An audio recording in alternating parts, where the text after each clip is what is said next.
Hello दोस्तों, मेरा नाम है आरव और मैं आप सभी का स्वागत करता हूं आज की इस जीके की क्लास में।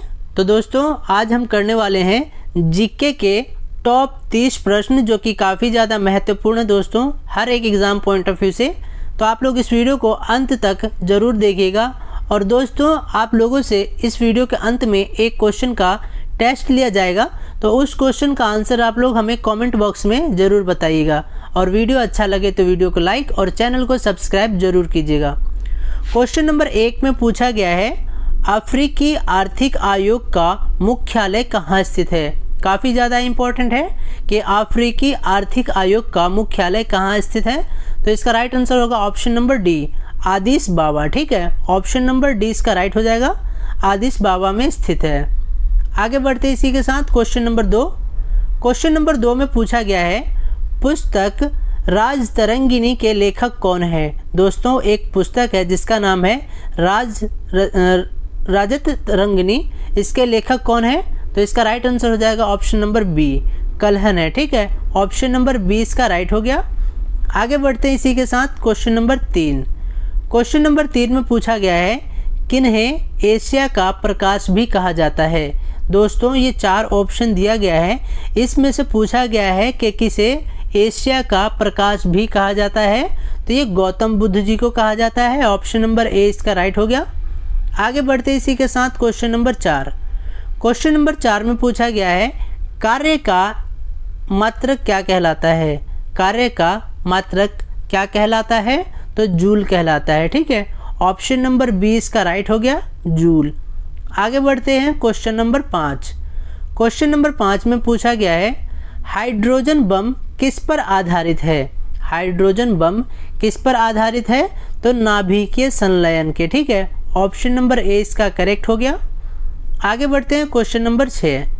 क्वेश्चन नंबर 6 में पूछा गया है, किसे भारत का मैकियावेली कहा जाता है। किसे भारत का मैकियावेली कहा जाता है? तो चाणक्य को। ठीक है, आप सभी को पता होगा, काफ़ी इजी था। आगे बढ़ते इसी के साथ क्वेश्चन नंबर 7। क्वेश्चन नंबर 7 में पूछा गया है, बणेश्वर मेला कहाँ आयोजित किया जाता है। कहाँ आयोजित किया जाता है? तो ये डूंगरपुर में। ठीक है, ऑप्शन नंबर 20 का करेक्ट हो गया, डूंगरपुर। आगे बढ़ते हैं क्वेश्चन नंबर 8। क्वेश्चन नंबर 8 में पूछा गया है, छत्तीसगढ़ में लोकसभा सीटों की संख्या क्या है। दोस्तों, छत्तीसगढ़ में लोकसभा सीटों की संख्या कितनी है? तो इसका राइट आंसर हो जाएगा ऑप्शन नंबर बी, 11। ठीक है, ऑप्शन नंबर बी इसका करेक्ट हो गया। आगे बढ़ते दोस्तों क्वेश्चन नंबर 9। क्वेश्चन नंबर 9 में पूछा गया है, अशोक चक्र पाने वाली प्रथम भारतीय महिला कौन थी। काफ़ी ज़्यादा इंपॉर्टेंट है दोस्तों, आप लोग इसे स्टार मार्क कर लीजिएगा और याद भी कर लीजिएगा कि अशोक चक्र पाने वाली पहली भारतीय महिला कौन थी। तो ये नीरजा भनोट है। ठीक है, ऑप्शन नंबर सी इसका करेक्ट हो गया। आगे बढ़ते हैं क्वेश्चन नंबर 10। क्वेश्चन नंबर 10 में पूछा गया है, भारत का प्रथम रेल बजट पेश करने वाली रेल मंत्री कौन थे। कौन थे दोस्तों? तो इसका राइट आंसर हो जाएगा option number C, John Mathai. Option number C इसका करेक्ट हो गया। आगे बढ़ते हैं क्वेश्चन नंबर 11। क्वेश्चन नंबर 11 में पूछा गया है, भारत में सर्वप्रथम चलाई गई ट्रेन का क्या नाम था। क्या नाम था दोस्तों? काफ़ी ज़्यादा इम्पोर्टेंट है कि भारत में जो सर्वप्रथम ट्रेन चलाई गई उसका क्या नाम था। तो ब्लैक ब्यूटी। ठीक है, ऑप्शन नंबर 20 का करेक्ट हो जाएगा। आगे बढ़ते इसी के साथ क्वेश्चन नंबर 12। क्वेश्चन नंबर 12 में पूछा गया है, भारत के प्रथम रेल मंत्री कौन थे। भारत के प्रथम रेल मंत्री कौन थे? तो आसफ अली थे। ठीक है, ऑप्शन नंबर 20 का करेक्ट हो जाएगा, आसफ अली। आगे बढ़ते हैं क्वेश्चन नंबर 13। क्वेश्चन नंबर 13 में पूछा गया है, किस खनिज से रेडियम प्राप्त होता है। दोस्तों, किस खनिज से रेडियम प्राप्त किया जाता है। तो इसका राइट आंसर हो जाएगा option number C, pitchblende. ठीक है, ऑप्शन नंबर सी इसका करेक्ट हो गया। आगे बढ़ते हैं दोस्तों क्वेश्चन नंबर 14। क्वेश्चन नंबर 14 में पूछा गया है, लाल रक्त कण का जीवन काल कितने दिन का होता है। लाल रक्त कण का जीवन काल कितने दिनों का होता है। तो ये 20 से 120 दिन तक का होता है। ऑप्शन नंबर 20 का करेक्ट हो गया। आगे बढ़ते दोस्तों क्वेश्चन नंबर 15। क्वेश्चन नंबर 15 में पूछा गया है, कैमरे में किस प्रकार का लेंस का उपयोग में लाया जाता है? तो दोस्तों उत्तल लेंस का उपयोग किया जाता है। ऑप्शन नंबर ए इसका करेक्ट हो जाएगा। आगे बढ़ते इसी के साथ क्वेश्चन नंबर 16। क्वेश्चन नंबर 16 में पूछा गया है शुक्र ग्रह के कितने प्राकृतिक उपग्रह हैं? कितने हैं? तो ये 0 हो जाएगा। ऑप्शन नंबर ए इसका राइट हो जाएगा 0। आगे बढ़ते हैं क्वेश्चन नंबर 17। क्वेश्चन नंबर 17 में पूछा गया है निम्न में से कौन सा जीवाश्म ईंधन नहीं है? ये 4 ऑप्शन दिया गया है, इसमें से हमें बताना है कि कौन सा जीवाश्म ईंधन नहीं है। तो दोस्तों जैव ईंधन राइट हो जाएगा। ऑप्शन नंबर डी, जैव ईंधन जो है दोस्तों ये जीवाश्म ईंधन नहीं है। ठीक है, याद रखिएगा। आगे बढ़ते हैं क्वेश्चन नंबर 18। क्वेश्चन नंबर 18 में पूछा गया है गोवर्धन मठ निम्न में से किस स्थान पर स्थित है? ये 4 ऑप्शन है, इसमें से बताना है कि गोवर्धन मठ किस स्थान पर स्थित है। तो ये पुरी में स्थित है दोस्तों। ऑप्शन नंबर ए इसका राइट हो गया। आगे बढ़ते इसी के साथ क्वेश्चन नंबर 19। क्वेश्चन नंबर 19 में पूछा गया है हिल स्टेशन माथेरान किस राज्य में स्थित है? हिल स्टेशन माथेरान किस राज्य में स्थित है? तो इसका राइट आंसर होगा ऑप्शन नंबर बी, महाराष्ट्र में स्थित है। ऑप्शन नंबर 20 का करेक्ट हो गया दोस्तों। आगे बढ़ते इसी के साथ क्वेश्चन नंबर 20। क्वेश्चन नंबर 20 में पूछा गया है निम्न में से कौन सा शहर कोरोमंडल तट के किनारे बसा है? कौन सा शहर है दोस्तों जो कोरोमंडल तट के किनारे बसा है? तो ये तूतीकोरिन है। ठीक है, ऑप्शन नंबर ए इसका करेक्ट हो गया, तूतीकोरिन। आगे बढ़ते हैं क्वेश्चन नंबर 21। क्वेश्चन नंबर 21 में है कौन सा शहर गंगा नदी के मार्ग पर स्थित नहीं है? कौन सा है दोस्तों? ये 4 ऑप्शन है, इसमें हमें बताना है कि कौन सा शहर गंगा नदी के मार्ग पर स्थित नहीं है। तो इसका राइट आंसर होगा option number D, Lucknow. Option number D इसका राइट हो गया। आगे बढ़ते इसी के साथ क्वेश्चन नंबर 22।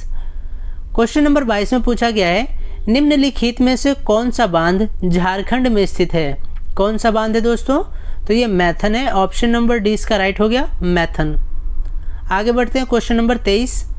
क्वेश्चन नंबर 23 में पूछा गया है निम्न में से कौन सा बांग्लादेश का एक बंदरगाह है? तो कौन सा है दोस्तों? तो इसका राइट आंसर हो जाएगा ऑप्शन नंबर सी, चटगांव। ठीक है, ऑप्शन नंबर सी इसका राइट हो गया। आगे बढ़ते हैं इसी के साथ क्वेश्चन नंबर 24। क्वेश्चन नंबर 24 में दोस्तों पूछा गया है कौन सा राज्य बॉक्साइट का सबसे बड़ा उत्पादक है? कौन सा है दोस्तों? तो ये उड़ीसा हो जाएगा। Option number C, Orissa. आगे बढ़ते इसी के साथ क्वेश्चन नंबर 25। क्वेश्चन नंबर 25 में पूछा गया है सरिस्का राष्ट्रीय उद्यान कहाँ स्थित है? सरिस्का राष्ट्रीय उद्यान कहाँ स्थित है? तो ये राजस्थान में है। ऑप्शन नंबर 20 का राइट हो जाएगा, राजस्थान। आगे बढ़ते हैं क्वेश्चन नंबर 26। क्वेश्चन नंबर 26 में है भारत का एकमात्र सक्रिय ज्वालामुखी कहाँ स्थित है? कहाँ स्थित है दोस्तों? तो ये जो है भारत का एकमात्र कहाँ स्थित है? तो इसका राइट आंसर हो जाएगा option number B, Port Blair. ठीक है, ऑप्शन नंबर बी इसका राइट हो गया। आगे बढ़ते इसी के साथ क्वेश्चन नंबर 27। क्वेश्चन नंबर 27 में दोस्तों पूछा गया है कौन सा दुनिया का सबसे लंबा पेड़ है? ये 4 ऑप्शन दिया गया है, इसमें से बताना है कि दुनिया का सबसे लंबा पेड़ कौन सा है। तो इसका राइट आंसर हो जाएगा ऑप्शन नंबर ए, रेडवुड। ठीक है, ऑप्शन नंबर ए इसका करेक्ट हो जाएगा। आगे बढ़ते इसी के साथ क्वेश्चन नंबर 28।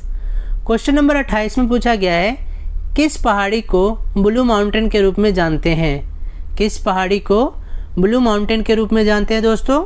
तो इसका राइट आंसर हो जाएगा ऑप्शन नंबर ए, नीलगिरी की पहाड़ियाँ। ठीक है, ऑप्शन नंबर ए इसका राइट हो गया। आगे बढ़ते हैं क्वेश्चन नंबर 29। क्वेश्चन नंबर 29 में पूछा गया है भारत के लिए समुद्री मार्ग खोज किसने की थी? किसने किया था दोस्तों? तो आप सभी को पता होगा, काफ़ी ज़्यादा इजी और इम्पॉर्टेंट भी है दोस्तों, वास्को डी गामा ने किया था। ठीक है, ऑप्शन नंबर 20 का करेक्ट हो गया। आगे बढ़ते इसी के साथ क्वेश्चन नंबर 30। क्वेश्चन नंबर 30 में पूछा गया है इनमें से कौन सा देश सोने का सबसे बड़ा उत्पादक है? कौन सा है दोस्तों? ये 4 ऑप्शन दिया गया है, तो इसका राइट आंसर हो जाएगा ऑप्शन नंबर बी, चीन देश। ठीक है, ऑप्शन नंबर 20 का राइट हो गया। आगे बढ़ते दोस्तों क्वेश्चन नंबर, दोस्तों ये हमारा डेली टेस्ट है, इस क्वेश्चन का आंसर आप लोग हमें कमेंट बॉक्स में बताइएगा। इस क्वेश्चन में पूछा गया है कि सहारा रेगिस्तान कहाँ पर स्थित है? ये 4 ऑप्शन दिया गया है, ईरान, ऑस्ट्रेलिया, उत्तर अफ्रीका, दक्षिण अफ्रीका। तो दोस्तों इस क्वेश्चन का आंसर आप लोग हमें कमेंट बॉक्स में ज़रूर बताइएगा। मिलते हैं अगले वीडियो में, तब तक के लिए बाय बाय।